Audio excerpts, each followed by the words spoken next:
million! Omonxon! 3 million! Qayoqqa bunaqa qildi? Nima bilmayman shunaqa qilishni, lekin hammaylar. Voy, va! Voy, bular shuning ozgina qoldi, va! No! Omonxon 3 million!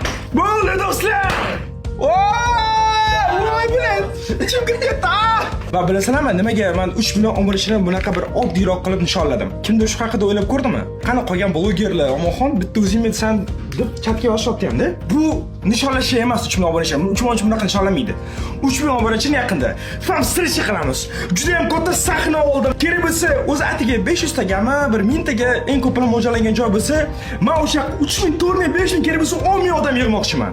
Va hammani chaqirib, Omonxon aktivi qanaqaligini va onasini emsi mana shu 3-4 yillik mehnatni mevasi qanaqa bo'lishini ko'rsatmoqchiman.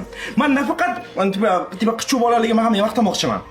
Men rostdan ham o'zbek mediasida hech qanaqa katta pulsiz va shunchaki mehnat va harakat orqasidan shunaqangi bir katta marralarga erishish mumkinligini o'zim uchun va o'zbek yoshlar uchun isbotlamoqchiman. Prosta ko'zinglarning oldida bitta bo'lish shu narsaga ishondim.